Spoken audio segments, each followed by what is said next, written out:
चलो let's chapter start करते हैं। फंक्शंस खोज रख दो नीचे, ठीक है।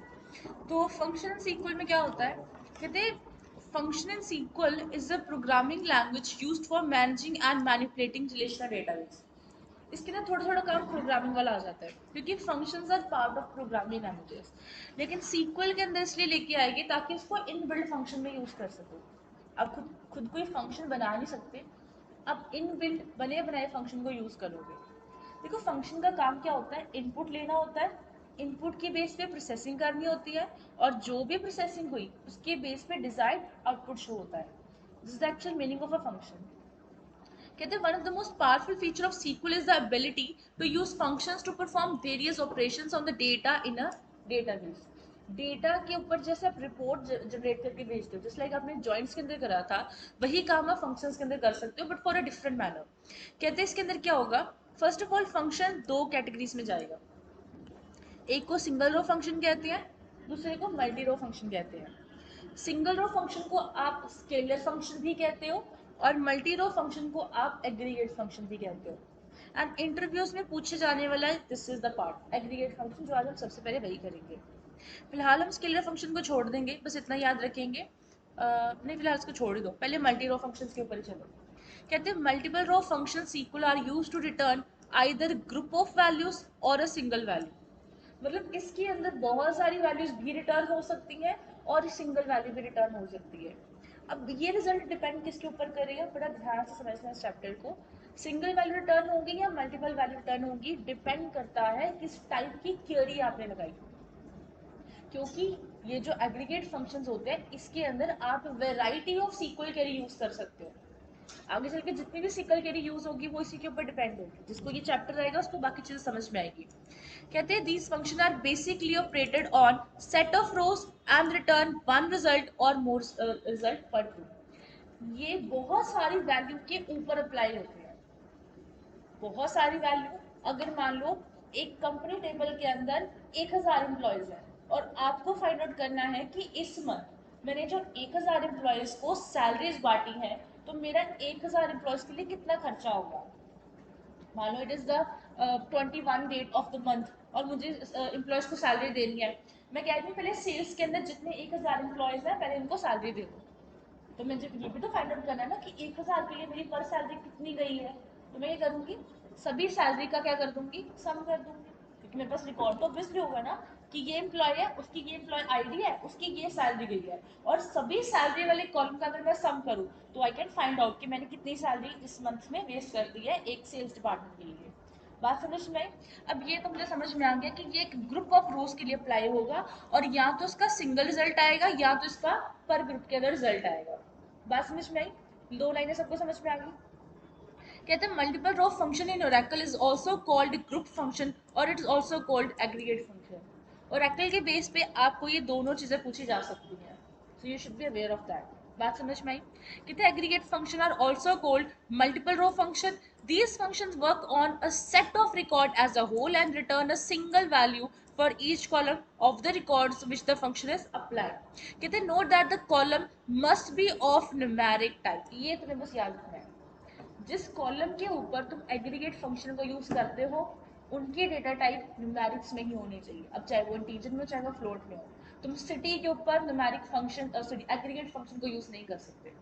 बात समझ में आई। इसमें सिर्फ ओरेकल नहीं, माई सीक्वल। माई सीक्वल एक ऐसा तुम्हारे पास एक प्लेटफॉर्म है जिसके द्वारा तुम माई सीक्वल वर्कबेंच के ऊपर काम करते हो। जो तुम्हारे पास ओरेकल है वो एक अलग डेटाबेस है जो through out the companies her company use करती है। हाँ वही चीजें जो जो जो जो तुम्हें लेक्चर्स में करवा रही हूँ वही सारे तो चेंज है। कि जैसे तुम लोगों को मैंने फॉर्म की बताया था, तो फॉर्म की तुम लगा सकते हो, प्राइमरी की भी तुम लगा सकते हो। मैंने प्राइमरी की के कम से कम तुम्हें 2 या 3 वेज बताए थे। एक तो था प्राइमरी की के अंदर तुम्हें कंस्ट्रेंट यूज करना है और एक विदाउट कंस्ट्रेंट यूज करना है। जहाँ पे तुम्हें कंस्ट्रेंट यूज करना है वो सिर्फ ओरेकल में चलेगा, वो कहीं और जगह नहीं चल सकता।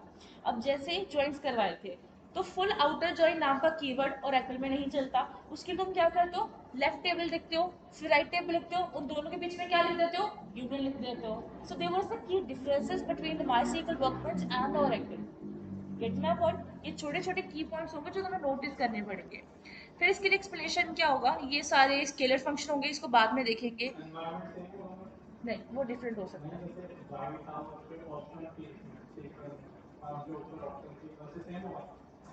चेंज होएगा। अरे भाई सी ओरेकल एक थोड़ी ना है, ओरेकल के बहुत सारे वर्जन होते हैं, और कंपनी की अकॉर्डिंग, जैसे मान लो हर एक कंपनी होती है, हम हो सकता है कोई और ओरेकल सर्वर यूज करे, बैंक वाले कोई और यूज करते होंगे, क्योंकि कंपनीज के लिए वक्रा सॉफ्टवेयर डिजाइन करा जाता है।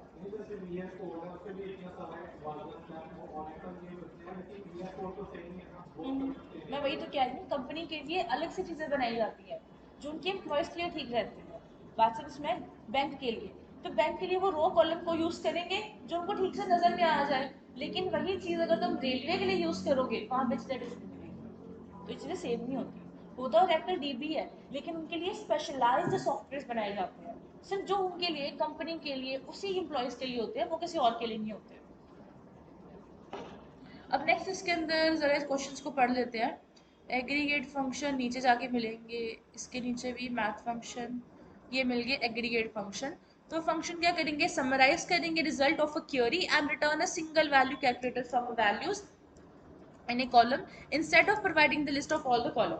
इसका सिंटेक्स कैसे होगा, सिलेक्ट स्टेटमेंट होगी, कॉलम का नाम होगा, फ्रॉम होगा। अब इस कॉलम के नाम के अंदर आप एग्रीगेट फंक्शन को यूज करोगे। फॉर एग्जाम्पल जैसे मान लो सम नाम का फंक्शन है, return the total sum of numeric column, it gives the arithmetic sum of all values present in a particular column. It can take only one argument. Null values are not included in this calculations. Null values को आप include नहीं कर सकते। कहते for example select sum of marks from what, student table, तो student table के अंदर जितने भी मार्क्स होंगे सबका सम कैलकुलेट होके आ जाएगा। अगर हम इसको किसी और टेबल में यूज करें तो हम कैसे कर सकते हैं,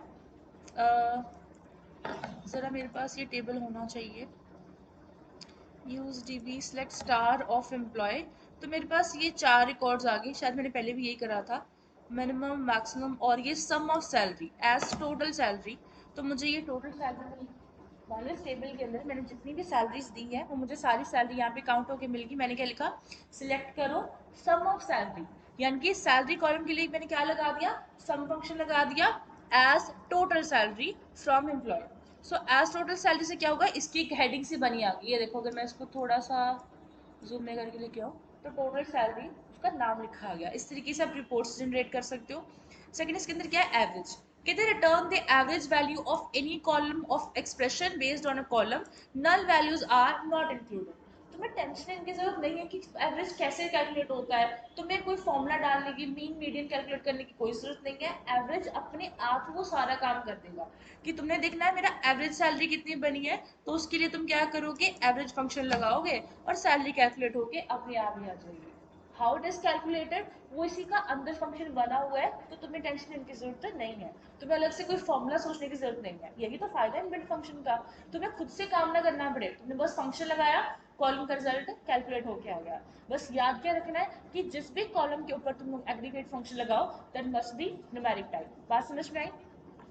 वापस चलेंगे मैक्सिमम से, तो सबको पता चले गया है इसमें क्या होगा, पूरे कॉलम में से मैक्सिमम वैल्यू कैलकुलेट होके आएगी, और मिनिमम में से क्या होगा, मिनिमम वैल्यू कैलकुलेट होके आएगी। अगर मैं मिनिमम नाम का फंक्शन लगाऊं, तो सबसे कम सैलरी 10,000 वाला ले रहा है, और चाहो तो यहाँ पे आईडी भी सिलेक्ट कर सकते हो, किसकी आईडी है जो 10,000 सैलरी ले सकता है। और अगर मैक्सिमम है तो उसको भी कैलकुलेट कर सकते हो, और यहाँ पे कोई प्रॉब्लम होगी, सिलेक्ट, अच्छा ऊपर लिखा मैंने क्यों, और यहाँ पे मैक्सिमम, तो ये आ गई कि 90 वाला भी है जो कोई 90,000 तक सैलरी ले रहा है। उसके बाद काउंट, अब काउंट का मतलब क्या होता है, नंबर ऑफ, कितने नंबर ऑफ एम्प्लॉयज वर्क कर रहे हैं एक डिपार्टमेंट में, कितने नंबर ऑफ सैलरी तुमने डिवाइड कर दी है।